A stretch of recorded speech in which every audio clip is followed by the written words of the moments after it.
പാലക്കാട് നേരത്തെ പറഞ്ഞ പോലെ കനത്ത മഴ ഇപ്പോഴും തുടരുകയാണ്. ഭാരതപ്പുഴയും ഭവാനിപ്പുഴയും ചിറ്റൂർ പുഴയും ഒക്കെ ഇപ്പോൾ കരകവിഞ്ഞൊഴുകുന്നു. ഓടന്നൂർ നിലമ്പതി പാലം മുങ്ങിയെന്നും വാർത്ത. ഓടന്നൂരിൽ നിന്ന് ഞങ്ങളുടെ പ്രതിനിധി ശ്രീജിത്ത് ശ്രീകുമാരൻ ചേരുന്നു. ശ്രീജിത്ത്, പാലം മുങ്ങിയോ?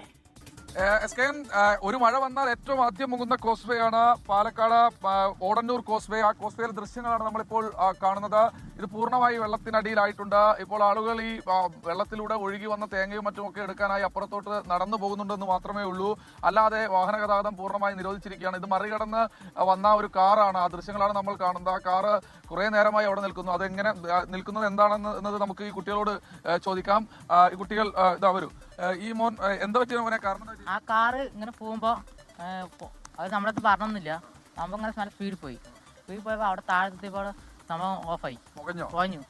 അവിടെ നിൽക്കുവാണ്. ആ അതാണ് പറയുന്നത്. അവിടെ നിൽക്കുകയാണ്. ഭാരതപ്പുഴയാണിത്. ഭാരതപ്പുഴയുടെ ഓടന്നൂർ കോസ്വേ ഇത് പൂർണ്ണമായും മുങ്ങിയിരിക്കുകയാണ്. നല്ല താഴ്ചയുള്ള മേഖല കൂടിയാണ് ഈ മേഖല. എന്തായാലും ആളുകൾ ഈ മേഖലയിലേക്ക് ഇറങ്ങരുത്, വെള്ളത്തിലേക്ക് ഇറങ്ങരുത് എന്ന കർശനമായ നിർദ്ദേശമുണ്ട്. സമാനമായ രീതിയിൽ ഭവാനിപ്പുഴയും ഭാരതപ്പുഴയും ചിറ്റൂർ പുഴയും ഒക്കെ കരകവിഞ്ഞ് ഒഴുകിക്കൊണ്ടിരിക്കുകയാണ്. ജില്ലയിൽ നിന്ന് റെഡ് അലർട്ടാണ്. സമാനമായ രീതിയിൽ ശക്തമായ മഴ കാട്ടിലും ഒക്കെ തന്നെ തുടരുന്നുണ്ട്. വനമേഖലയിൽ കാര്യമായ രീതിയിൽ മഴ പെയ്യുന്നുണ്ട് എന്നാണ് നമുക്ക് ഏറ്റവും ഒടുവിൽ ലഭിക്കുന്ന വിവരം. ഇപ്പോൾ ഈ കോസ്വേ പൂർണ്ണമായി വെള്ളത്തിനടിയിലാണ്. പോലീസ് രണ്ട് സൈഡിലും ബാരിക്കേഡ് വെച്ചിട്ടുണ്ട്. ഒരു കാരണവശാലും ഇതിലൂടെ ഗതാഗതം പാടില്ല എന്ന് അറിയിച്ചിട്ടുണ്ട്.